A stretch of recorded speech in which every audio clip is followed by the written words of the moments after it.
Assalamualaikum warahmatullahi wabarakatuh. Ketemu lagi dengan saya Yahir Fandaru di channel Sinau Urip. Ya, channel belajar hidup tentang hikmah-hikmah kehidupan ya. Jadi cita-cita saya, keluarga saya, dan yang kemungkinan itu mungkin ada satu hikmah atau cerita yang bisa diambil dari perjalanan itu. Baik, kembali lagi saya di sini bukan siapa-siapa, bukan apa-apa, bukan orang pintar, bukan orang yang ngerti tentang hal-hal yang apapun ya. Jadi tapi ini sekedar cerita-cerita saja. Semoga dari cerita-cerita itu ada hikmahnya. Ya, sebelumnya di episode 9 masih nyambung ya. Jadi tentang cara kita itu bagaimana cara kita merespon sesuatu yang menimpa yang tidak mengenakan. Itu dengan cara yang lebih tenang, lebih kalem, lebih rileks gitu ya. Jadi itu kan yang disebut hasil atau dampak dari berserah diri itu sendiri gitu ya. Jadi pernah saya singgung juga tentang kita harus kembali ke titik nol atau titik netral. Jadi apa sih sebenarnya dari titik nol atau titik netral itu sendiri itu apa gitu? Sebuah fase atau posisi apa gitu ya dari setiap diri manusia itu sendiri. Oke, baik, kali ini akan saya jelaskan apa sih yang dimaksud dengan titik nol atau netral itu. Jadi begini ya teman-teman ya, ini sih terlalu ini tuh berkaitan dengan tingkat kesadaran atau level of consciousness ya. Jadi menurut dokter Hawkins ya kalau nggak salah, saya nggak apa namanya, tapi itu apa namanya ya inilah ya, peneliti seorang dokter di neuroscience gitu ya. Jadi level kesadaran itu adalah level dari ini ya, gelombang otak sebenarnya. Jadi vibrasi dari gelombang otak yang di dalam diri kita itu seperti apa. Jadi dipengaruhi oleh lingkungan atau dari dalam diri sendiri. Jadi ada level of consciousness, level kesadaran itu bertingkat-tingkat. Jadi sesimpel gini, ketika kita dalam keadaan terjaga gitu ya, ketika sedang fokus, kita sedang bekerja, kita sedang menciptakan sesuatu gitu, berpikir, itu tuh ada di level kesadaran yang apa istilahnya ya manusia gitu, manusia untuk bekerja, untuk dalam tahap berpikir kreativitas gitu ya, ada di level kesadaran beta. Ya, jadi ya level kesadaran beta atau beta state. Jadi itu ketika manusia itu sedang berada di state yang sedang konsentrasi, sedang bekerja, kemudian sedang berkreativitas ya, yang jelas itu sedang berpikir, sedang bekerja, atau sedang apa namanya ya istilahnya aktif gitu ya. Itu kan berada di level kesadaran yang fokus gitu. Nah, jadi di situ itu pada umumnya manusia itu berada di state seperti itu ya. Jadi ketika apa namanya istilahnya tuh sedang fokus lah katakan ya, sedang beraktivitas. Nah, di sini itu adalah normal gitu. Jadi karena kita harus membutuhkan satu fokus pikiran itu di state yang gelombang yang memang saya nggak tahu berapa jelas angkanya menurut Dr. R. Hawkins itu, tapi yang jelas itu adalah state ketika orang bekerja. Nah, itu bukan kesadaran netral atau nol, bukan, tapi itu adalah di mana itu berpotensi menimbulkan satu tendensi yang bisa mengakibatkan itu akan turun, terdegradasi ke bawah kesadarannya. Misalkan gitu, kita sedang bekerja nih, aktif, berkreativitas, entah itu apapun jenis pekerjaannya, itu pasti akan muncul sesuatu hambatan-hambatan yang tidak sesuai dengan istilahnya itu idealisme kita. Misalkan kita pengennya ini, kita punya target bla bla bla bla bla, kemudian ada ini nggak bisa, ini segala macam, terus tiba-tiba ada informasi yang nggak enak, yang apapun itu jenisnya ya. Jadi berpikir yang idealistik tadi itu terganggu oleh pengaruh dari luar yang mengakibatkan itu menjadi satu bentuk emosi atau amarah ya, kalau berlebihan menjadi satu emosi yang tidak mengenakan gitu. Misalkan kena marah atau tidak sesuai dengan harapan atau tidak sesuai, yang penting itu menimbulkan rasa ketakutan, kekhawatiran, ketidakyakinan, ketidakpastian, kemudian semacam ketidakpuasan ya, yang jelas seperti rasa-rasa seperti itu akan mendegradasi kesadaran beta itu turun gitu. Nah, ketika itu manusia itu dari kecil yang kebiasaan tuh diajarkan untuk selalu berkompetisi gitu, kemudian selalu harus punya target ini, kamu harus bikin nih. Nah, akhirnya dia fokus pertama tuh bagus tuh, fokus mengejar, tapi pasti ada rasa di situ dia, kok nggak bisa sih, kok nggak ini. Nah, itu akan terdegradasi, terpressure ke bawah. Akhirnya dari beta ini yang sebenarnya ini adalah bagus, produktivitas ya, kemudian jadi turun. Ini adalah yang mulai buruk nih. Ketika turun, ini udah menurunkan level consciousness menjadi force gitu. Jadi disitulah muncul rasa ketidakpuasan, kemudian rasa pokoknya yang kekhawatiran, ketakutan, yang itu yang terjadi di dalam diri manusia almost seluruhnya seperti itu ya. Jadi dari kecil, karena doktrin, karena ajaran, karena apapun jenisnya, jadi menjadikan manusia tuh punya mindset yang seperti itu, harus mengejar sesuatu, kalau enggak nanti enggak puas, terus kemudian di situ kalau nggak dapat nanti, kalau nggak ini gimana, khawatir segala macam, khawatir tentang masa depan, khawatir tentang terbawa memori masa lalu. Kemudian yang jelas ini yang menurunkan level kesadaran. Jadi di situ istilahnya banyak ini ya, dendam, terus rasa ya seperti itulah. Jadi berasa hidup itu bukan di saat ini. Nah, itulah seperti itu. Jadi yang memori yang buruk gitu loh, yang ya, luka batin ya, semacam luka batin. Jadi banyak luka batin, dendam yang ada di dalam tubuh manusia, yang akhirnya itu menimbulkan banyak efek ya, seperti sakit fisik. Awalnya sih dari sakit mental dulu ya, sakit pikiran, sakit kegelisahan, kemudian sakit fisik, kemudian terdegradasi lagi sampai fisiknya rusak dan kemudian mati.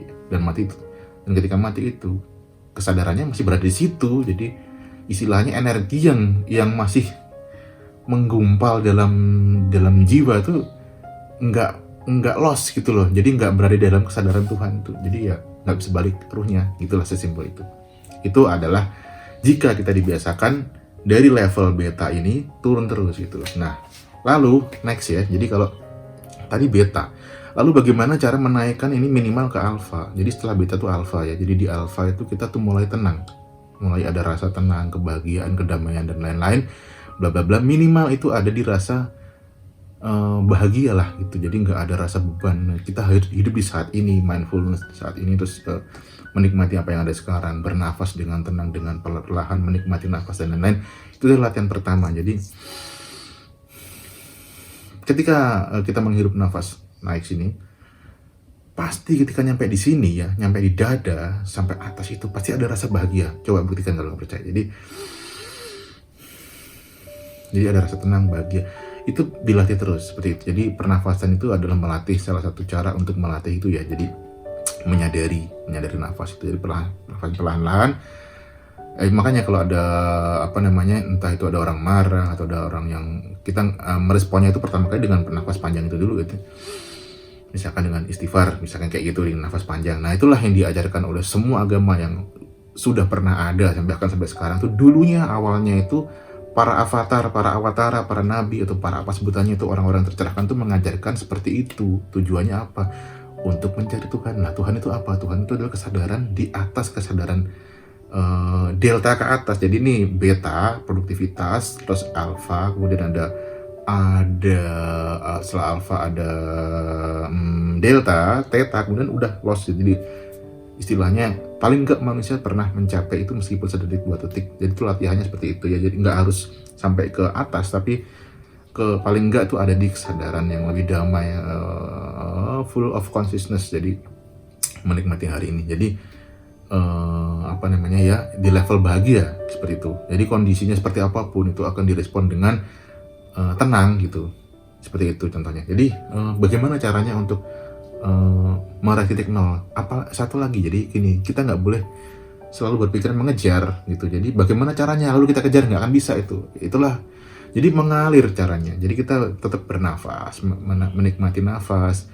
Banyak caranya. Kalau di agama-agama tuh ya ada caranya dengan zikir, dengan tafakur, dengan sholat yang tumakninah, yang benar sholatnya. Jadi bukan karena cuman karena kewajiban aja, tapi tahu maknanya, tahu hakikatnya sholat itu apa gitu.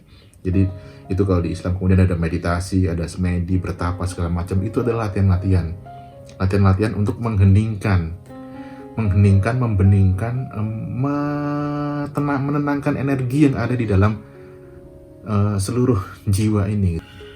Nah, jadi level kesadaran atau gelombang otak beta itu ketika kita sedang berpikir, bekerja gitu ya, berkreativitas, itu ada di situ. Jadi fokus. Nah, di situ adalah titik, itu bukan netral, tapi itu adalah istilahnya kalau di dalam sistem cakra tuh manusia itu adalah apa ya istilahnya ya, generator sedang aktif-aktifnya gitu. Jadi belum di level kesadaran yang nol gitu. Maksudnya apa sih gitu? Karena gini, jadi waktu kita bekerja atau berpikir atau berkomunikasi, berbicara dengan orang atau merespons ke sesuatu, itu pasti ada naik turun ya. Jadi ketika kita dalam keadaan beta ini, tiba-tiba itu ada satu yang istilahnya itu ada hantaman, atau bukan hantaman ya, lebih ke semacam rasa yang nggak enak, entah ada orang yang marah atau orang yang emosional, yang melemparkan amarah ya, itu tuh di situ tuh akan menimbulkan respon yang jeder gitu, amigdalanya itu langsung jeder gitu. Jadi itu semakin banyak, semakin ditumpuk sesering kita tuh di dalam kesadaran seperti itu, lama-lama itu akan turun tuh, nanti turun ke bawah. Jadi dari beta itu turun ke bawah, lama-lama akan menjadi, dan itu akan menjadi luka batin. Yang luka batin itu adalah force gitu, atau kondisi yang tidak enak, dendam, terus ketakutan, kekhawatiran, semacam itu ya. Jadi kayak misalkan ada kita menerima informasi atau berita yang belum terjadi atau apapun segala macam bla bla bla, yang atau doktrin semua itu masuk ke kita pikirkan. Nah, awalnya kita pikirkan aja dalam keadaan yang beta tadi itu, tiba-tiba lama-lama kan numpuk tuh ya. Akhirnya timbul kekhawatiran, ketakutan dan lain-lain, akhirnya menimbulkan emosional, amarah. Nah, itu kesadarannya makin turun. Jadi dari beta itu turun terus makin ke bawah, akhirnya terdegradasi, akhirnya memancarkan juga keluar di dalam kita juga rendah, vibrasinya keluar juga nggak bagus. Akhirnya di situ kita menjadi orang yang mudah yaitu tadi emosional, takut, was-was, pokoknya sejenis itu ya. Jadi level kesadaran yang di bawah tadi kayak gitu. Nah, itu kan sebenarnya kan juga di semua agama juga diajarkan bahwa ketakutan, kekhawatiran, kewas-wasan, dan lain-lain itu sangat buruk untuk perkembangan kehidupan selanjutnya itu. Maksudnya tuh ya bisa disebut itu dosa, karma, atau apapun jenisnya yang kurang lebih itu emang pancaran dari vibrasi energi yang kurang bagus lah, kurang lebih kayak gitu. Nah, kembali lagi. Lalu pas titik nol itu adalah kondisi kesadaran yang murni. Jadi begini ya teman-teman ya. Ini nggak gampang sih, tapi paling nggak tuh manusia dengan lakunya, dengan tirakatnya itu bisa meraih sedikit pun, meskipun nggak sampai ke nol banget, tapi paling nggak itu bisa pernah gitu loh. Jadi ada pernah merasakan pengalaman-pengalaman seperti itu. Caranya bagaimana? Caranya tuh banyak sekali. Jadi sebenarnya gini ya, semua agama di dunia itu awalnya itu mengajarkan sebuah mengenalkan tentang Tuhan. Tuhan sendiri itu apa? Tuhan sendiri itu adalah level kesadaran di nol itu tadi itu. Jadi manusia yang di dalam dirinya itu terdapat dari sistem atau bagian dari sistem dari ketuhanan itu sendiri. Ketika berada di kesadaran nol itu, dia itu akan menjadi tenang, menjadi netral, menjadi berada di kesadaran Tuhan itu sendiri gitu. Jadi nah tadi itu kalau tadi kan di gelombang beta terus turun ya, karena force itu tadi, karena masalah, kemudian karena emosi, karena bla bla bla segala macam, ketakutan, kekhawatiran itu tadi, kita naikkan nih level kesadaran dari beta ke alpha dulu. Jadi alpha state nih ya. Jadi bagaimana caranya? Banyak caranya. Jadi kalau misalkan kebetulan saya Islam, jadi ya pertama kali dulu diajarkan dengan sholat, meskipun belum tahu sholat itu artinya apa, maksudnya apa gitu ya. Ternyata dengan kita sholat ada tumak ninah itu ya. Jadi kita menarik nafas, kemudian mengeluarkan.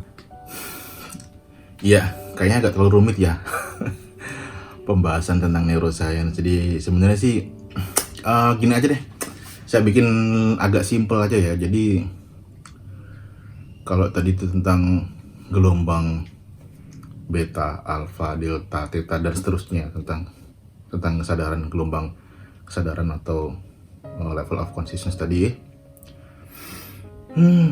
kayaknya mungkin lebih dibahasakan lebih mudah gitu ya. Jadi saya pakai bahasa apa ya namanya? Ini aja. pikiran dengan kalbu, ya gitu aja. Kalau di Islam begitu. Atau cipta rasa karsa. Jadi kayak semacam di Trisula Weda di Hindu itu cipta rasa karsa. Jadi Brahma, Wisnu, Siwa, seperti itulah. Jadi analoginya adalah otak untuk berpikir, kemudian rasa untuk merasakan ya. Jadi ini di level alpha tadi, consciousness yang pertama, dasar dari level consciousness itu di alpha atau di rasa, di kalbu, di hati tadi itu. Kemudian kita berpikir ini untuk sebagai jalan pertama kita melakukan sesuatu. Kemudian karsa sendiri tentang kehendak, perbuatan, produktivitas itu adalah yang jika berlebihan akan menjadi keinginan atau nafsu, seperti itu. Jadi sebenarnya di dalam tubuh manusia itu harus seimbang antara tiga ini, karena manusia itu adalah satu entitas, satu manifestasi dari Tuhan yang berwujud fisik, yang bisa menggerakkan seluruh sistem fisik ya, atau seluruh sistem dari badan ini untuk berbuat sesuatu yang untuk keseimbangan alam semesta. Contohnya kayak gitu. Jadi misalkan nih kita berpikir, ya kan, merasa ini harus selalu balance nih rasa dan pikirnya. Jadi ada sesuatu yang tidak seimbang. Contohnya ketidakharmonisan tentang, atau gini aja deh paling gampang,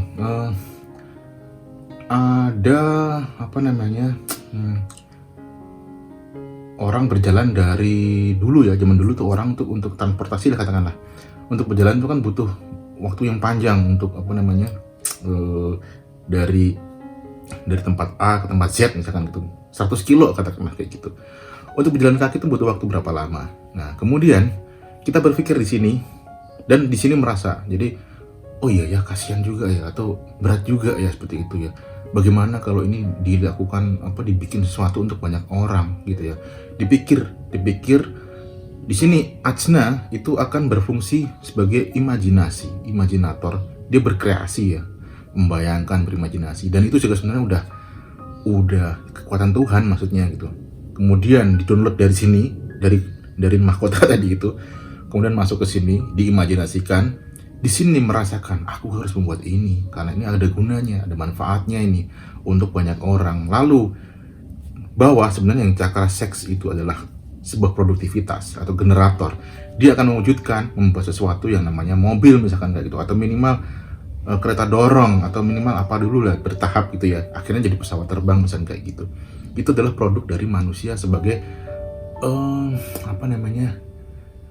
manifestasi dari Tuhan yang berwujud fisik. Nah semua itu perbuatan Tuhan tapi diwujudkan melalui manusia, seperti itu. Jadi manusia nggak akan bisa selalu titik nol jadinya, tapi harus seimbang gitu. Nah yang menjadi buruk itu buruk itu juga relatif juga karena itu memang pilihannya gitu. Ketika kita selalu berada di bawah nih, produktivitas terus ya, cakra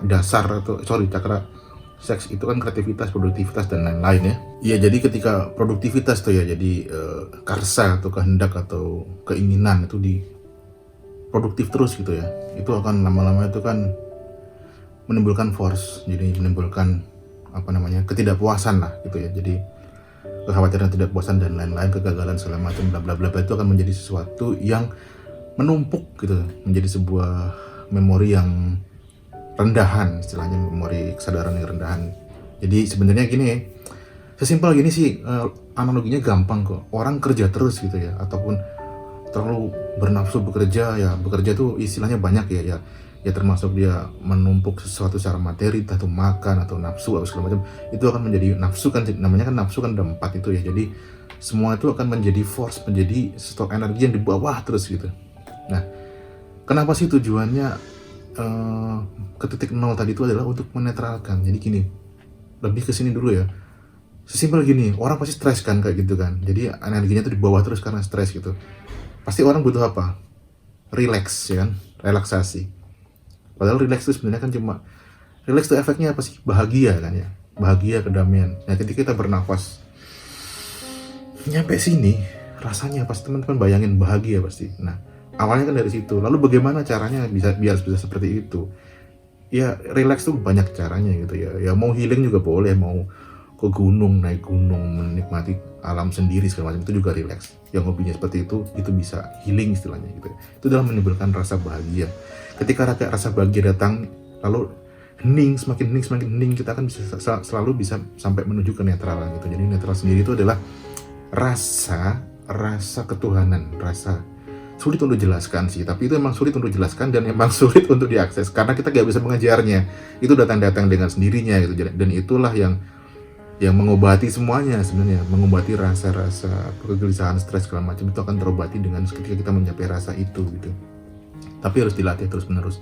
Minimal kita harus mencapai di relaksasi dari alfa ke atas, alfa tes ke atas, atau dari rasa ini ya, dari rasa jantung bahagia itu ke atas hati, kayak gitu dulu sih.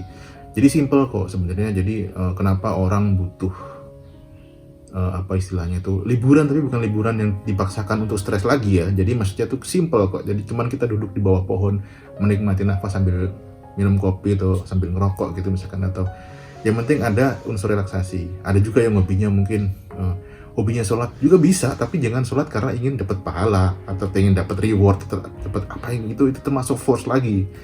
Kalau misalkan niatnya sholat, ya niat sholat untuk bahagia, untuk relaksasi, untuk damai. Ya, Rasul tuh mengajarkan seperti itu, makanya hobinya sholat karena enak, karena relax gitu, bukan mencari pahala. Itu kalau di Islam. Di agama lain sama, meditasi misalkan ya, atau semedi atau apa tuh sebenarnya tujuannya kan untuk mengheningkan itu tadi, menetralkan lagi, membawa ke titik nol lagi. Jadi bukan untuk tendensi mencari sesuatu gitu. Bahkan untuk mencari titik fokus aja itu udah tendensi lagi, tujuannya udah berbeda. Tapi benar-benar lost gitu, benar-benar dinikmati nafas, dirasakan, diamati, dinikmati. Bagaimana kita seperti menikmati makanan ya, kita menikmati bukan memikirkannya. Oh ini enak sekali, ini kita rasakan, bukan ini dari apa bahannya ya, ini bagaimana cara masaknya, bukan seperti itu. Tapi jadi yang disebut mindfulness adalah seperti itu. Itulah ya, relaksasi, bahagia, menikmati nafas. Itulah cara untuk mencapai ke titik nol, tapi nggak bisa dicari gitu. Jadi rasa itu akan datang dengan sendirinya kan, karena rasa netral titik nol itu nggak bisa terjelaskan, sangat sulit dijelaskan karena memang dimanapun, di kepercayaan agama manapun ya, namanya Tuhan tuh nggak terjelaskan. Kalau udah bisa menjelaskan berarti ya bukan Tuhan gitu aja. Kalau bisa dijelaskan berarti bukan Tuhan karena nggak terjelaskan. Makanya Tuhan sendiri tuh cuma sekedar kata, jadi memang nggak ada namanya, nggak ada sebutannya. Memang kita nggak bisa menyebutkan itu. Bingung saya kalau saya tanya menyebutkan gimana, emang nggak bisa kayak gitu. Jadi ya yang penting bisa dirasakan, bisa dialami, tapi itu pun juga pribadi. Nanti teman-teman sendiri kalau mencoba yang bisa merasakan sendiri, dan itu juga pengalaman sangat pribadi gitu ya. Jadi karena memang itu kan Tuhan dalam diri sejati. Nah itu juga sudah dijelaskan. Intinya sih capailah sendiri tapi jangan dicari. Dengan cara ya berserah diri itu tadi ya, menetralkan titik nol itu berserah diri. Caranya ya mulai dari relaksasi dulu, menikmati nafas gitu. Jadi intinya, nah apa gunanya titik nol tadi itu ya? Ya tujuannya itu, manusia itu kan hidupnya harus seimbang ya, harus balance. Balance itu artinya gini, selaras dengan semesta itu gini ya. Jadi semesta itu keinginannya apa? Bukan keinginan sih, tapi sistem ini seharusnya berlaku seperti apa gitu. Sistem semesta itu harusnya berlaku seperti apa. Itulah yang seharusnya manusia lakukan. Yang disebut bertauhid itu seperti itu, sesuai dengan sistem semesta ini, sistemnya Tuhan, sistem semesta, sistem yang nggak bisa terjelaskan. Jadi misalkan contoh gampang ya, dengan menikmati nafas pelan-pelan, fungsinya nafas itu apa gitu. Terus kita hirup untuk apa? Untuk hidup. Berarti kan udah sesuai fungsi ya, udah selaras ya. Nafas pelan-pelan, bukan nafas dengan emosi, bukan nafas dengan keinginan, dengan tendensi yang akhirnya menforcekan lagi gitu. Jadi intinya itu butuh latihan, butuh proses, dan butuh laku-laku yang memang harus dijalankan gitu ya. Nah, jadi kurang lebih ketika kita sudah mencapai titik nol, hasilnya ya itu bahagia, damai, unity, kesatuan dengan semesta, keselarasan itu akan tercapai. Dan di dalam kehidupan nyata, ketika kita dalam kehidupan sehari-hari itu bisa merespon sesuatu yang yang menurut orang itu misalkan tuh baik buruk atau sesuai tidak sesuai atau apa, kegagalan keberhasilan itu biasa aja gitu. Jadi ya dibilang apa ya santai gitu relax gitu. Jadi kurang lebih seperti itu sih. Jadi akhirnya hidup tuh mengalir nyaman banget, jadi mengalir aja, mengamati, menikmati, terus apa namanya, udah nggak ada rasa-rasa apa ya istilahnya ya, ya sesuai dengan kapasitas kita masing-masing, selaras, damai. Udah deh gitu aja, saya pusing jelasinnya, tapi kurang lebih sih ya seperti itu. Ya jadi teman-teman, itulah pengalaman ya, sharing yang saya alami bagaimana mencapai titik nol netral, atau kalau gampangnya ya mencapai pengalaman bertuhan, tapi nggak sampai loss ya. Kalau loss udah mati dong berarti ya, karena memang itu tujuannya kan biar naik turun manusia kan berputar gini ya. Ketika kita berada di bawah, kita lagi emosi tinggi, kita mulai netralkan lagi gitu, mulai mengheningkan lagi, lalu kita balik lagi. Seperti itulah manusia, karena memang tujuannya kan ada sesuatu yang harus dikerjakan. Bekerja pasti menimbulkan stres katakanlah gitu ya, lalu kita melakukan healing atau menetralkan, kemudian baru kita apa namanya mencapai atas. Ketika healing nanti balik lagi, itu muter lagi seperti itu. Yang penting sih kita menyadari itu gitu ya, bahwa itulah sebuah kenyataan kehidupan seperti itu. Baik teman-teman, terlalu bertele-tele dan panjang banget. Semoga ini ada manfaatnya bagi teman-teman. Assalamualaikum warahmatullahi wabarakatuh. Salam damai, salam bahagia, rahayu, dan semuanya salam yang baik-baik, semuanya baik. Oke.